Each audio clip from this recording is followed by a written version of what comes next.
Two households, both alike in dignity, ancient grudge, new mutiny. Sound familiar? That's Romeo and Juliet, Shakespeare's classic tale of star-crossed lovers destroyed by family hatred. But what if I told you that Scotland had its own version of this story, one that's darker, more violent, and based on a true event? This is the Bride of Lammermoor, where a wedding night ended in blood, where love turned to madness, and where both lovers died, never to be together. If Romeo and Juliet broke your heart, this story will shatter it. The families who hated each other, just like the Montagues and Capulets?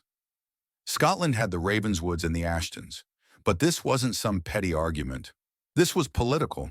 The Ravenswoods were loyal to King James VII, royalists, nobility, ancient bloodline. They lost everything when James was overthrown in the Glorious Revolution of 1688. And who swooped in to claim their lands, their castle, their legacy? Sir William Ashton, a clever lawyer, an ambitious politician, a man who saw opportunity in someone else's ruin. Edgar Ravenswood, the last heir of his family, watched as everything his father owned was stolen. Legally, coldly, completely. He swore revenge, vowed to destroy the Ashtons, just like Romeo swore to hate all Capulets. Until he met her. When enemies fall in love. Lucy Ashton, Sir William's daughter, beautiful, gentle, innocent. One day, Edgar is out in the woods, and he hears screaming. A wild bull is charging, directly at Lucy and her father. Edgar has a choice. Let his enemy die. Get his revenge. Right here, right now. Or save them. Just like Romeo could have walked away from Juliet at the Capulet ball. But he doesn't. Edgar saves them both. And when Lucy looks up at him, when their eyes meet, everything changes. The hatred, it melts. The revenge, it fades. All Edgar sees is her and Lucy. She sees past the family name, past the feud, past everything her parents taught her to believe. She sees a man, noble, brave, good. They fall in love. Instantly, completely, impossibly. Sound familiar? Love in the shadows. Just like Romeo and Juliet meeting in secret gardens, Edgar and Lucy steal moments together. They meet by an old fountain, a place cursed in legend, where Ravenswoods are said to meet tragedy. But they don't care. When you're in love, curses feel like fairy tales. Edgar gives Lucy a piece of gold, breaks it in half. Each keeps a piece. This is my promise, he says. We will be together, no matter what. They're engaged, in secret, away from prying eyes, for a brief, beautiful moment. They believe love can conquer everything, just like Romeo and Juliet believed in Friar Lawrence's plan. But then, reality comes crashing in. Lady Ashton, the real villain. If you think Lord Capulet was bad, let me introduce you to Lady Ashton. She discovers Edgar and Lucy's secret romance, and she is furious. Not because Edgar is a bad person, not because he's cruel or unworthy, but because he's poor. His family lost everything. He has no power, no political connections. To Lady Ashton, love means nothing. Marriage is a business transaction, and she has a much better match in mind.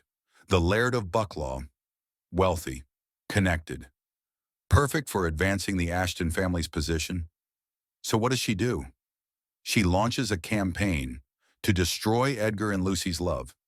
First, she sends Edgar away, convinces him to go to France for months to handle legal business. Then, she intercepts every letter Edgar sends to Lucy, hides them, burns them. Lucy waits, and hears nothing. When silence becomes poison, Lady Ashton doesn't stop. She hires a soldier to spread rumors. Edgar is engaged to someone else in France, he tells everyone. She takes Lucy to a fortune teller, a witch, who performs a ritual showing omens that Edgar has abandoned her. She even brings a priest to tell Lucy that God wants her to move on. Lucy resists. For months, she clings to her broken gold coin, refuses every suitor. I won't believe he's gone, she says, until he tells me himself. So she writes one final letter, gets a trusted priest to send it to France. If I don't hear from you, she writes, I'll have to accept that you've moved on. I'll have to marry Bucklaw. But Edgar, he's already traveling back to Scotland. He never gets the letter. Just like Romeo never got Friar Lawrence's message about Juliet's fake death. One missed message. That's all it takes. Edgar arrives in Scotland the day before Lucy's wedding to Bucklaw. He races to the Ashton estate, storms in, demands to see Lucy, and there she is, standing in her wedding dress, signing the marriage contract. She looks up, sees him, goes pale. "Edgar?" she whispers. "So it's true," Edgar says, his voice cold. "You betrayed me. You lied." Lucy tries to speak, tries to explain, but Lady Ashton is there, controlling everything. Edgar pulls out his piece of the broken gold coin, throws it at Lucy's feet. "Keep it," he says. "I want nothing from you." And he leaves. Lucy collapses, can barely stand, barely breathe. Just like Juliet when she thought Romeo killed her cousin Tybalt, torn between love and family, between truth and lies. But unlike Juliet, Lucy has no choice, no poison to fake her death, no plan to escape. The wedding will happen. When the bride went mad, the wedding takes place, against Lucy's will. She walks down the aisle like a ghost, silent, empty, barely alive. The reception happens at Ravenswood Castle, Edgar's former home, the place Lady Ashton stole from him, the ultimate insult. The guests dance, celebrate, toast the happy couple. Lucy and Bucklaw are led to the bridal chamber. And then, everything goes wrong. Horrible screams echo through the castle. The music stops. Everyone freezes. The guests rush upstairs. They find Bucklaw on the floor, stabbed, blood everywhere. And Lucy? She's found hiding in the chimney, eyes wild, covered in blood, gibbering, completely, utterly mad. She doesn't recognize anyone, doesn't speak, just makes animal sounds and reaches desperately for her neck, for the broken gold coin, the one Edgar threw away. It's gone. No happy ending. Lucy dies the next day, still mad, still reaching for something she'll never find. She dies believing Edgar hates her, never knowing the truth, never knowing about the stolen letters. Just like Juliet died thinking Romeo was dead. Edgar appears at her funeral, silent, devastated. Lucy's brother blames him, challenges him to a duel. Edgar accepts. He has nothing left to live for anyway, but he never makes it to the duel. On his way there, riding along the coast near his ruined castle, his horse steps into quicksand. Edgar sinks, slowly, inevitably, just like Romeo drinking poison in Juliet's tomb. Both lovers, dead, not together, not at peace, just gone. Based on a true tragedy. Here's the thing that makes this even more horrifying. This story, it actually happened in 1669. A Scottish noblewoman named Janet Dalrymple was forced to marry against her will. On her wedding night, she either stabbed her husband or had a violent mental breakdown. She died days later. Her new husband survived but never spoke of what happened in that room. Walter Scott heard this story as a child, and in 1819, he turned it into a novel. The Bride of Lammermoor became a sensation.